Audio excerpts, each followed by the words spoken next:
প্রায় 5 দশকের প্রাচীন গ্রামের স্কুল, যা গ্রামের শিশুদের নিজেদের এলাকায় থেকে পঠন পাঠনের জন্য গড়ে তোলা হয়েছিল স্কুল ভবন। আর সেই স্কুলের দেয়াল সংলগ্ন দ্বিতল নির্মাণ বসতবাড়ি তৈরি ঘিরে অভিযোগ উঠছে সরকারি স্কুলের জায়গা দখল করে জোরপূর্বক তৈরি হচ্ছে বাড়ি। এমনই ঘটনা ঘটেছে দেগঙ্গা চাপাতলা গ্রাম পঞ্চায়েতের তরফদারহাটি চাঁদপুর অবৈতনিক প্রাথমিক বিদ্যালয়ে। এই ঘটনায় নড়েচড়ে বসল স্থানীয় প্রশাসন। ইতিমধ্যে স্থানীয় পঞ্চায়েত থেকে নোটিশ জারি করে বন্ধ করে দেওয়া হয়েছে বাড়ি তৈরির কাজ। যদিও জমির মালিকের দাবি তাদের ক্রয় সূত্রে মালিকানা জমির ওপর তারা তৈরি করছিল স্কুলের পাশে এই ভবন। স্কুলের জমি কোথায় তা নিয়ে তুলেছে প্রশ্ন। যদিও ঘটনাস্থলে গিয়ে দেখা গেল দ্বিতলের ছাদ তৈরির প্রস্তুতি, লোহার শিকের খাঁচা বাঁধা অবস্থায় পড়ে আছে নির্মাণের কাজ। স্কুল ভবনের দেয়াল ঘেঁষে তৈরি হচ্ছে নির্মাণমান বাড়ি। জমির মালিকানা দেখিয়ে জমির মালিকের দাবি আমাকে আমার জায়গায় ঘর তৈরি করতে দেওয়ার অনুমতি দেওয়া হোক।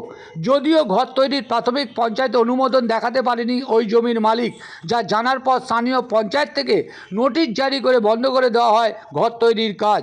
জমির মালিকানা কার তা প্রশাসনিক জট না কাটা পর্যন্ত বন্ধ থাকবে ঘর তৈরির কাজ। আর যা ঘিরে জমির মালিকসহ পরিবার কতটা হতাশ তার ছবি ধরা পড়ল নজরে দেওয়া পেজের ক্যামেরায়। স্কুল ভবন চত্বরে জমির মালিকানা কার, কি জানাচ্ছে জমির মালিক, কি বলছে পঞ্চায়েতের প্রধানের স্বামী, কি বলছেন দেগঙ্গা পঞ্চায়েত সমিতির শিক্ষা কর্মদক্ষ, সবটাই জানতে সম্পূর্ণ ভিডিওটি দেখুন। আমার আম্মাজান আছে গিয়ে আমাদের নামে লিখে দিয়েছে। আর তার সেই দলিলের অনুযায়ী আমি 24 বছরের পুরনো বিল্ডিং ছিল, সেই বিল্ডিংয়ের ওপরে আমি নতুন বিল্ডিং বাস স্ট্যান্ড করছি, মানে ঘর। চাঁপাতলা অঞ্চলের প্রধান সাহেব আমাকে মানা করার সত্ত্বেও আমি সেটা রড বাঁধা অবস্থায় আমি সেটা করে আমি কোনো কাজ করিনি। এখন প্রশ্ন উঠছে যে আপনি নাকি আপনাদের দান করা স্কুলের দান করা জমির উপরে ঘর করছেন, সত্যি? না, আমার আম্মাজান আব্বাজান পৈতৃক সম্পত্তি আমাদের নামে লিখে দিয়েছে। সেই অনুযায়ী আমার নামে দলিল আছে এবং সেই অনুযায়ী আমি এই বিল্ডিংটা। আপনারা কি স্কুলকে লিখে দিয়েছেন কি? স্কুল কি জমি? না, আমাদের জমির উপরে স্কুলটা লিখিত নেই। আপনার নাম কি? আমার নাম শকের আলী মণ্ডল। হচ্ছিল না, স্কুলের জায়গায় আর স্কুলের বাইরেই বিল্ডিংটা হচ্ছে। একটা দোকান ছিল বহুদিন ধরে, 30-40 বছর ধরে দোকানটা আছে। সেই দোকানের উপরেই কনস্ট্রাকশনটা হচ্ছিল। যখন আপনাদের কাছে অনুমতি ছিল? না, অনুমতি নেয়নি। যখনই বিল্ডিং হচ্ছে তখনই আমি পঞ্চায়েত থেকে নোটিশ করেছি, প্রধানের নোটিশ চলে এসছে এবং কাজ বন্ধ করে দেওয়া হয়েছে। কেন বন্ধ করলেন?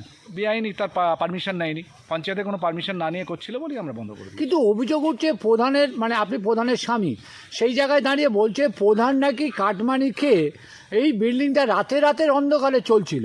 হ্যাঁ, এটা বিরোধী কিছু আছে যারা আমাদের কালিমালিপ্ত করার চেষ্টা করছে, যে প্রধানের নামে যদি বদনামটা করা যায় তাহলে তাদের স্বার্থসিদ্ধি হবে কিছু। এই বিষয়ে যদি হাইলাইট হওয়ার পর মুখ্যমন্ত্রী যদি আপনার কাছে জবাব চায়, আপনি কি বলবেন? আমি বলবো এটা আমি যখনই আমার কাছে নজরে এসেছে বেআইনি ঘর হচ্ছে, আমি সঙ্গে সঙ্গে পঞ্চায়েত থেকে নোটিশ করেছি। ভোটের আগেই নোটিশ করা, আমার প্রধান ইন্সপেকশন করেই নোটিশ করে দিই এবং কাজ বন্ধ করে দিয়েছে তখন। আপনার নাম? আমার নাম সাধন ব্যানার্জি। আপনার প্রধানের স্বামী। প্রধানের নাম একটু? প্রধানের নাম প্রণতি ব্যানার্জি। আপনি পঞ্চায়েত সমিতির শিক্ষা কর্মদক্ষ।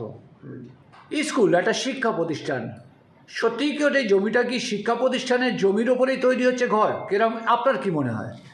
আমি যেটা শুনেছি ওটা অনেক আগের পুরনো স্কুল, চাঁদপুর অবৈতনিক প্রাথমিক বিদ্যালয়। ওখানে একটা রাস্তার ধারে, মানে বিদ্যালয়ের ঠিক ব্যাক সাইডে রাস্তার ধারে একটা মুদিখানার দোকান প্রায় 20 বছর আগে হয়েছিল। সেই ভদ্রলোক 20 বছর আগে সেখানে মুদিখানার দোকান চালাতো। এবার সেই তার উপরে একটা কনস্ট্রাকশন বিল্ডিং করছিল এবং আমাদের ওখানকার যে প্রধান, মাননীয় প্রধান প্রণতি ব্যানার্জি, তিনি 19/5 সম্ভবত ওই বিল্ডিং হওয়ার সময় সঙ্গে সঙ্গে যেহেতু পারমিশন নেয়নি সেহেতু ওকে একটা নোটিশ করে যে আপনি কাগজপত্র নিয়ে চলে আসেন। সেই থেকে ওটা বন্ধ হয়ে আছে। স্কুলের জমি কিনা, জমির ওপর তৈরি হচ্ছে কিনা, এটা কি আপনি জানেন? না, সেটা আমরা স্কুলের যে জমি আছে সেই জমিটা ডিমার্কেশন করতে হবে এবং আমরা ওটাকে বিএলআর থেকে আরম্ভ করে সবার কাছে বলেছি, যেহেতু একটা অভিযোগ এসছে আমরা ওইটাকে ডিমার্কেশন করে দেখবো যে স্কুলের মধ্যে ওইটা আছে কিনা। যদি থাকে তার প্রশাসনিক আইনত ব্যবস্থা হবে, ততদিন বন্ধ থাকবে। ততদিন বন্ধ থাকবে। আপনার নাম কি? এনামুল মোল্লা, শিক্ষা কর্মদক্ষ, দেহঙ্গা পঞ্চায়েত সমিতি।